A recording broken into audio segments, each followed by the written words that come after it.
Audio article by the Common Constitutionalist entitled Bilingual Education is Making a Comeback in California. The election is fast approaching. If one were just returning to America from a long space journey, one would think the only thing on the upcoming November ballot was the binary choice, who else hates that term, for president between two extremely flawed candidates.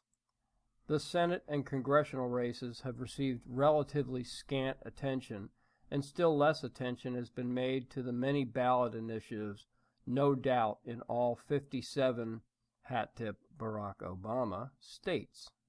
These state initiatives can be quite important, and some may have eventual carryover to other states and nationwide.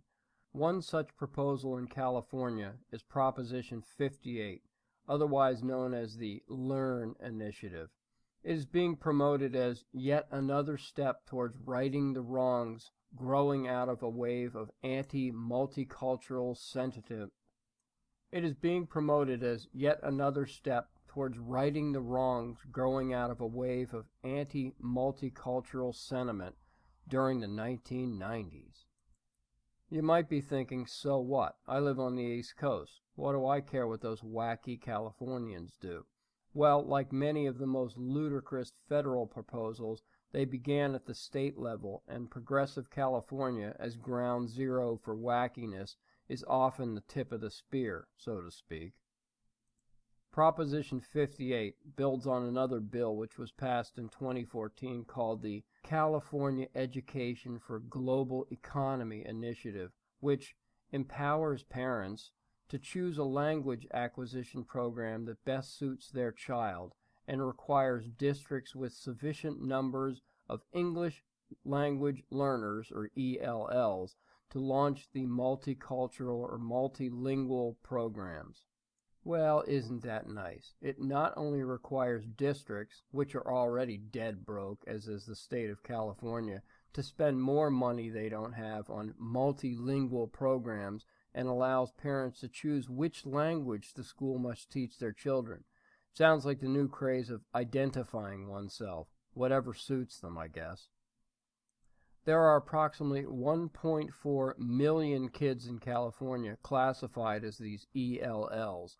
That's the politically correct term for someone who speaks little English, or more often not a word. This 1.4 million is almost 25% of the California student population, and it's also almost a third of all the ELLs in the entire U.S. Liberal politicians in California, rather redundant, believe that the 98 Prop 227, that's the great wrong described above, which required all students to mostly be taught in English and easily passed by a margin of 61 to 38. They believe this is cruel and unfair to California's immigrant population. They claim that bilingual education is much more effective. But bilingual education isn't what it is advertised as. With the left, nothing is. Annie Martinez of New York City found this out firsthand. New York City has had citywide bilingual education for years. Annie found out that there was nothing bilingual about it.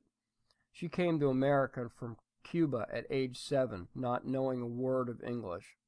She describes being placed in a classroom where nothing but English was spoken.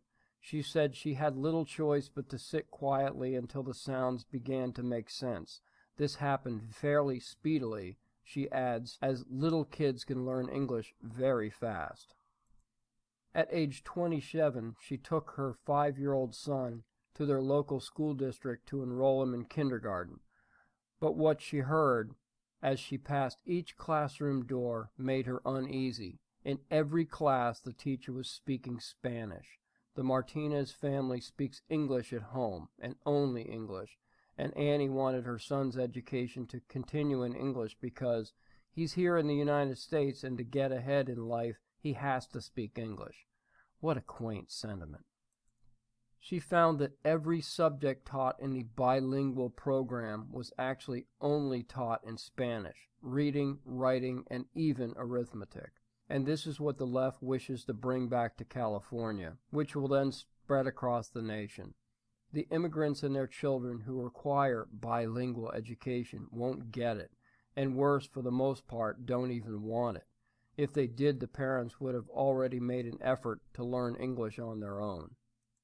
But I'm convinced that the political class driving this ship is just happy to pander to these non-English speaking immigrants who are happy to speak in their home country's language and nothing else. The losers will, of course, be the children the left claims to care about. It's as Annie Martinez said, to get ahead in life, he has to speak English. Thank you for listening.